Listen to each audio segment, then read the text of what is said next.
بسم اللہ الرحمن الرحیم۔ سیرت النبی حضور صلی اللہ علیہ وسلم حضرت ابو طالب کی کفالت میں۔ حضرت ابو طالب پورے قبیلے میں مالی لحاظ سے بہت کمزور تھے۔ کثرت اولاد کے باعث تنگ دستی نے کچھ زیادہ ہی پریشان کیا ہوا تھا۔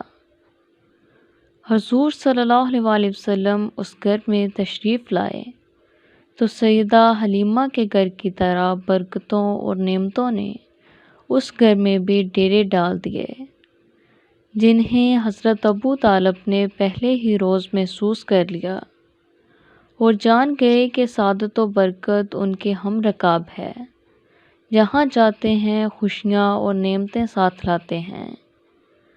جب حضور نبی اکرم صلی اللہ علیہ وسلم سیدہ حلیمہ کے گھر تشریف لے گئے تھے تو وہاں بھی بظاہر سیدہ حلیمہ حضور صلی اللہ علیہ وسلم کو پال رہی تھی، مگر حقیقت میں حضور صلی اللہ علیہ وسلم انہیں اور ان کے پورے خاندان کو پال رہے تھے۔ آپ صلی اللہ علیہ وسلم کے طفیل انہیں اللہ تعالیٰ نے انواع اقسام کی نعمتوں سے نواز رکھا تھا۔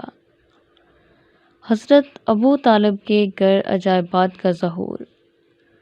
حضرت ابو طالب کے گھر میں بھی اسی شان اور کیفیت کا اعادہ ہوا۔ حضور صلی اللہ علیہ وسلم نے حضرت ابو طالب کے پورے خانوادے کو پالنا شروع کر دیا۔ ابن سعد، ابن عساکر اور حافظ ابو نعیم وغیرہ نے مختلف طرق سے اس روایت کو ان الفاظ میں بیان کیا ہے۔ جب حضرت ابو طالب کے گھر والے انفرادی یا اجتماعی صورت میں حضور صلی اللہ علیہ وسلم کے بغیر کھانا کھاتے تو ان کا پیٹ ہی نہیں بھرتا تھا، اور جب حضور صلی اللہ علیہ وسلم ان کے ساتھ مل کر کھاتے تو وہ سب سیر شکم ہو جاتے۔ اس لیے صبح شام جب بھی کھانے کا وقت ہوتا تو ابو طالب انہیں روک دیتے اور کہتے، پہلے میرے بیٹے کو آنے دو۔ بس حضور صلی اللہ علیہ وسلم تشریف لاتے اور ان کے ساتھ مل کر کھاتے تو کھانا بچ جاتا۔ کھانے کے دوران حضرت ابو طالب کے بچے بعض اوقات استغنا کا مظاہرہ نہ کر پاتے، جو حضرت ابو طالب کو بہت گراں گزرتا۔ انہیں اس سے روکتے اور حضور کی متانت و سنجیدگی کی طرف ان کی توجہ دلاتے اور آپ کی شان و استغنا اور شائستگی کا حوالہ دیتے۔ مگر جب بچوں کو اس بات کا احساس نہ ہوا تو انہوں نے حضور صلی اللہ علیہ وسلم کو علیحدہ کھانا دینا شروع کر دیا، تاکہ بچوں کی غیر شائستگی کی وجہ سے آپ کی طبیعت مبارکہ بوجھل نہ ہو اور طب مبارک پر ان کی عادات گراں نہ گزریں۔ ویسے بھی سرکار دو عالم صلی اللہ علیہ وسلم کی توجہ کھانے کی طرف زیادہ نہیں ہوتی تھی۔ حضرت ام ایمن رضی اللہ تعالیٰ عنہا فرماتی ہیں، صبح اٹھ کر آپ زمزم کے کنویں پر تشریف لے جاتے اور چند گھونٹ پانی نوش فرما لیتے۔ پھر جب ہم کھانے کے لیے بلاتے تو فرماتے، مجھے خواہش نہیں، پیٹ بھرا ہوا ہے۔ حضرت ابو طالب کے بچے صبح کو بیدار ہوتے تو ان کی طبیعت عام بچوں کی طرح نیند کے اثر سے متاثر ہوتی، مگر آپ صلی اللہ علیہ وسلم اٹھتے تو یوں محسوس ہوتا جیسے چشمان مبارک میں سرما لگا ہوا ہے اور بالوں میں کنگھی کی ہوئی ہے۔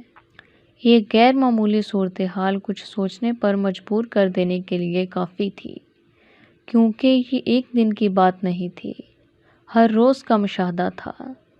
انہی مشاہدات اور حضور صلی اللہ علیہ وسلم کی عطاء و برکات نے حضرت ابو طالب کو حضور صلی اللہ علیہ وسلم کا گرویدہ بنا دیا تھا۔ وہ ہر وقت حضور صلی اللہ علیہ وسلم کو اپنے ساتھ رکھتے اور اپنے ساتھ ہی سلانے کی کوشش کرتے۔ آپ بے ستر ہونا پسند نہیں فرماتے تھے۔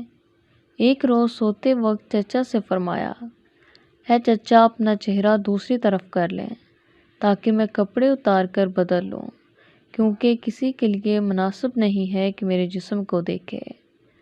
اکثر ایسا ہوتا کہ حضور صلی اللہ علیہ وسلم چچا کے ساتھ رات کو سوتے، مگر جب ان کی آنکھ کھلتی تو وہ محسوس کرتے جیسے آپ صلی اللہ علیہ وآلہ وسلم بستر میں نہیں ہیں۔ وہ ادھر ادھر ہاتھ مارتے مگر حضور صلی اللہ علیہ وآلہ وسلم کا بالکل پتہ نہ چلتا۔ آخر حالت پریشانی میں اٹھ بیٹھتے اور آپ صلی اللہ علیہ وآلہ وسلم کو آواز دیتے۔ آپ صلی اللہ علیہ وآلہ وسلم جواب دیتے، چچا میں یہی ہوں۔ تب انہیں اطمینان ہوتا۔ اس معاشرے کے لیے ذکر الہی عجیب بات تھی۔ حضور صلی اللہ علیہ وآلہ وسلم کھانا تناول فرماتے وقت بسم اللہ ہی احد پڑھتے اور جب فارغ ہوتے تو الحمدللہ کہتے۔ یہ سب باتیں اور منفرد عادتیں حضرت ابو طالب کے لیے انوکھی تھیں۔ انہوں نے ایک دن اپنے بھائی عباس سے ان کا تذکرہ کیا تو وہ بھی دنگ رہ گئے۔ شکریہ۔